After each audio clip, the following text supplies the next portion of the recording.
Hello and welcome to the Milan Talk podcast. I'm your host Sumit Paul, and on today's pod it's all about the final game of the Serie A season as Milan secured a 3-0 win over Cagliari. I'll be looking back at Ibrahimovic's influence, certain trends in Milan's attacking play, player ratings and of course fan reaction after the game. But first let's kick things off with some of the key tactical points and moments from the encounter, and particularly surrounding the first goal, a lot of it had to do with Ibrahimovic. Now as you can see on the first image on screen, this is something that Ibrahimovic has been very effective doing since he returned, and it's his ability to drop back into space and attack the back line and use the runners around him. On this occasion, he had Rafael Leao, Hakan Çalhanoğlu and Samu Castillejo, who have all got mobility and they've got energy to do the running for him, and that allows Ibrahimovic to be withdrawn into these spaces to pull the strings and then allow them to make the movement off the ball to give him options. He did this very, very effectively in this game, constantly. And it's something that's very important to the way that we've been playing in the final third in the second half of the season, and particularly after the restart. And that's something that he has done really, really well, really effectively, and it's certainly given us a new dynamic to our attack. But that wasn't the end of his influence in the first goal, and as you can see on the second image now, he was also crucial in giving Leao this space. Now, I almost felt it was borderline a foul because he was obstructing the defender from getting across, but clever play, didn't get penalised for it, allowed the ball to get across to Leao to have the time and space to have his effort, which obviously went in eventually as an own goal off Klavan, but just really, really smart centre-forward play from Ibrahimovic. And again, it's something subtle, it's off the ball, it's not really a direct influence as such, but it's something that's very, very important to us breaking the deadlock. And I just thought, again, it was very smart play, used his experience, used his know-how very, very well, and again, was absolutely crucial in us breaking the deadlock.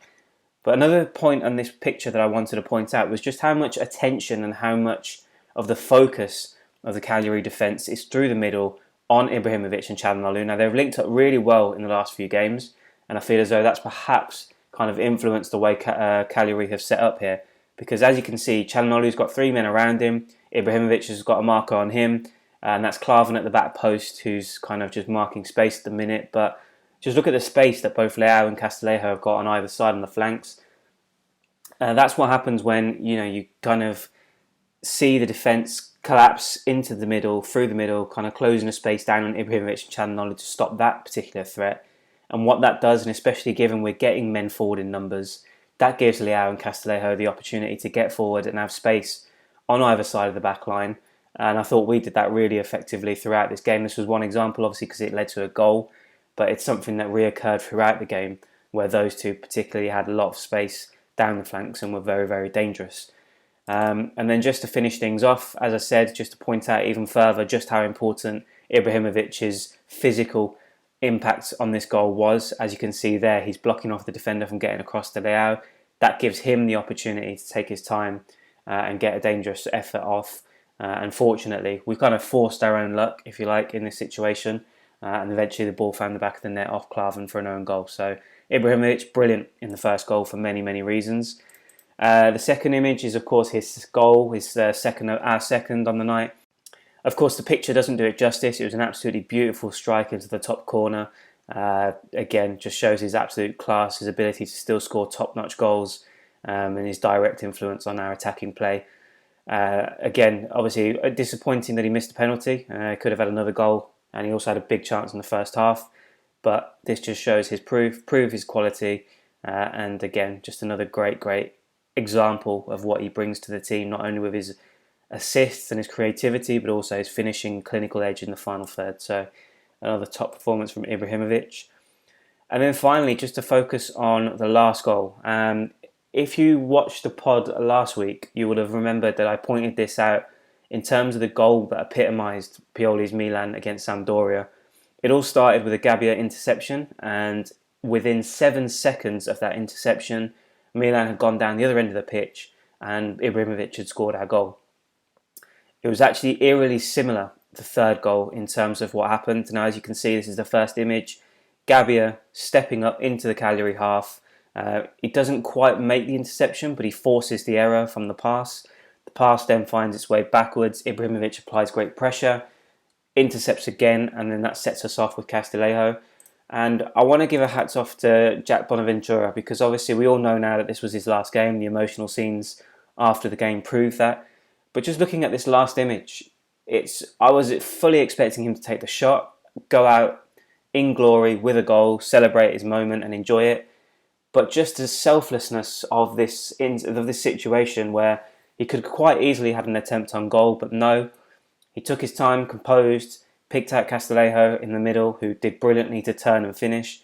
And yeah, I just want to give a bit of credit to Jack, because again, like I said, it's the last time I'm going to see him in a Milan shirt, and I just thought it was a brilliant kind of example of what he's been for us over the years.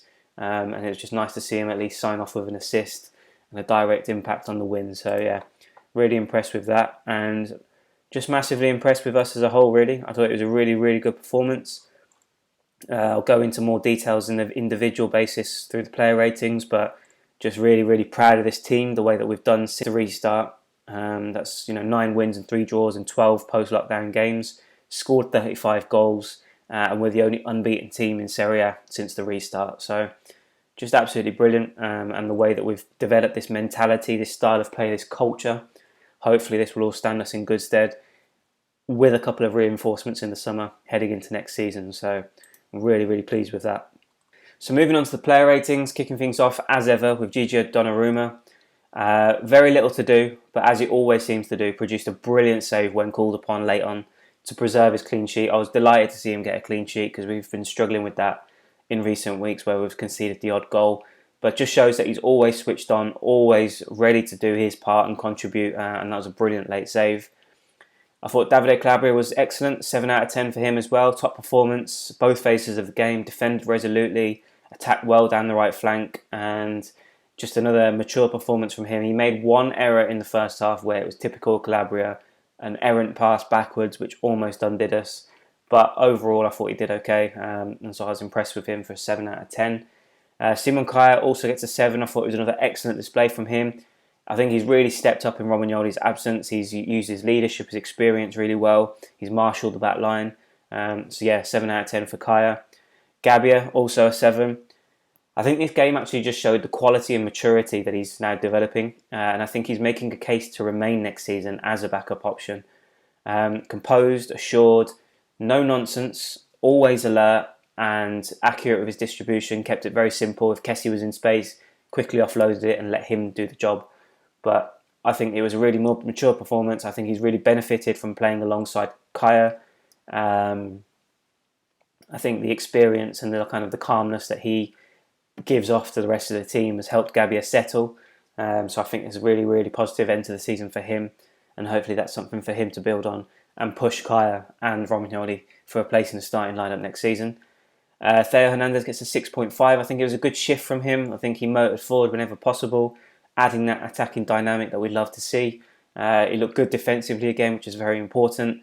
And just in general, just a very important and vital piece in the starting 11.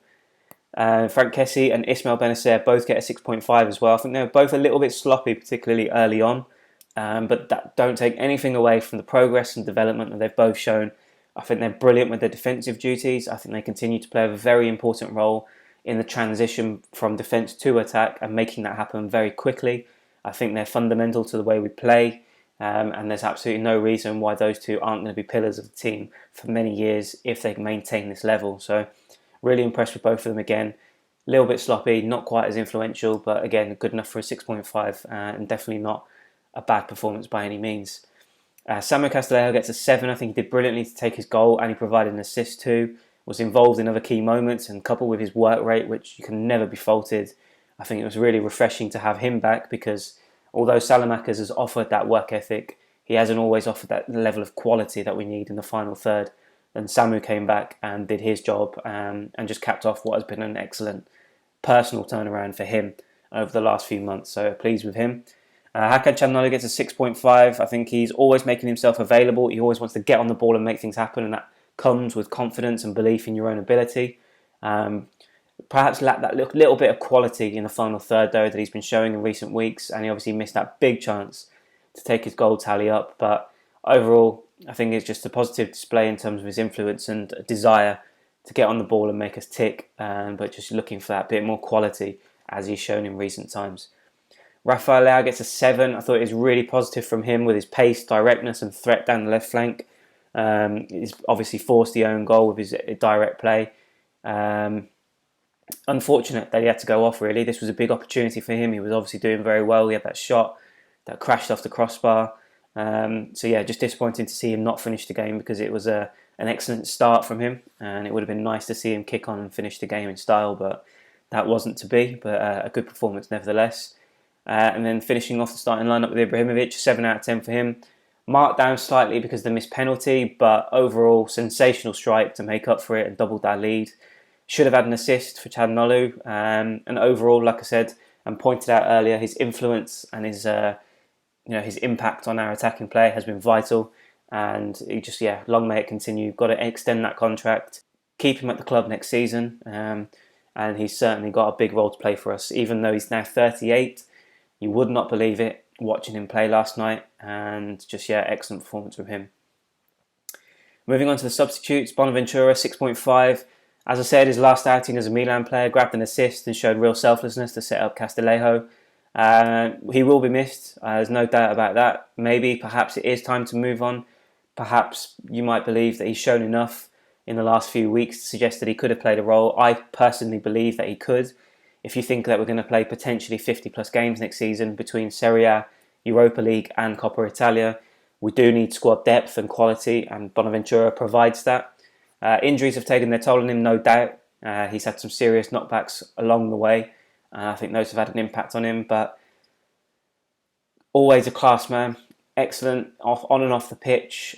He's represented Milan brilliantly, and like I said, if there's no U-turn, if this is the end, then I want to say thank you to Jack, and I wish him all the best in the future, because there's nothing you can begrudge him for during his time with us. So, really happy for him. He had a chance to kind of come on and have an impact in his final game, but it's a shame that there's no crowd, and hopefully we can do it properly when fans return to the stadium to give him a proper send-off.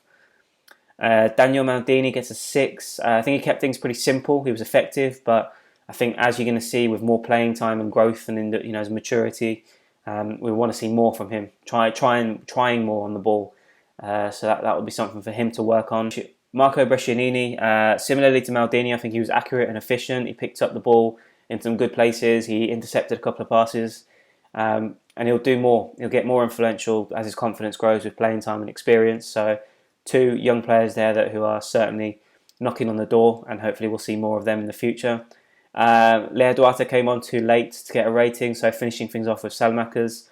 He managed to get himself booked again, which is a little bit disappointing. He seems to be a little bit rash. He seems to play too frenetically at times. When he calms down and actually just plays the ball and plays his game, he's actually quite good.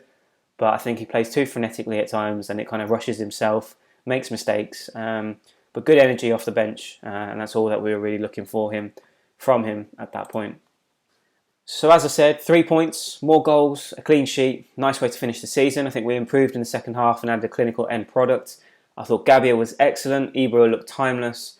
I want to say thank you to Jack, and I'm just very proud of this team. I think the way that we've turned things around, particularly since post-lockdown, just an exceptional run of form, and I'm very proud and a joy to watch this team over the last few weeks. So yeah, just really impressed with them, and very, very happy that we managed to sign off as we did. And so just a couple of your comments to finish off. Brad Apapino 0816, regards to Ibrahimovic. Man has changed the attitude of this team and raised the standard. Gotta love this man, freaking lion. Absolutely agreed. Exercise that option, extend that contract, and keep him at the club, because we certainly need it. Another comment from Goal Milan at Goal Milan 1. Let's get ready for Tottenham, and that is of course in reference to the fact that we may well face Tottenham in the final qualifying round of the Europa League. Milan will of course have 3 rounds to navigate, all one-legged affairs, starting from September 17th, I believe. But as a result of Arsenal winning the FA Cup, Tottenham will also now have to qualify for the group stage. We will potentially be unseeded, if I'm not mistaken, which means there is a possibility that Tottenham could be one of the teams that we face in the qualifying rounds. We'll have to wait and see if the draw pits us together, but that's something to certainly look forward to in the coming weeks. So I just want to say thank you as I wrap up this podcast. On a personal note, I want to say thanks to all who have interacted on social media with me. if you've read an article, if you've watched a pod, and if you've just supported it any other way. I had the best month to date on Milan Talk in July, and there's so much more to come this summer and ahead of next season. So again, like I said, thank you all for your support. I hope you're enjoying the content that I put out in terms of the YouTube stuff. Like, subscribe and share the videos if you're enjoying the analysis and all the other talk. And obviously, like I said, I will be back throughout the summer with more pods, analysing transfer talk, and we're looking at the awards, handing out the best player of the season, the worst player of the season, and so forth in the coming days. But yeah, again, like I said, just thank you. Really do appreciate your support and all the nice comments that you leave.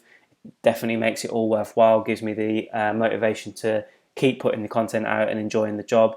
But yeah, no more games, season is over, and we'll have to wait until September now for the next time Milan are back out in action. But as I say, you will hear from me during the break. There will be something later this week in terms of the awards for the season. Keep an eye on Milan Talk 1 on Twitter and Facebook to vote on the polls, to have your say on who wins the awards. But until the next time, great end to the season, and Forza Milan.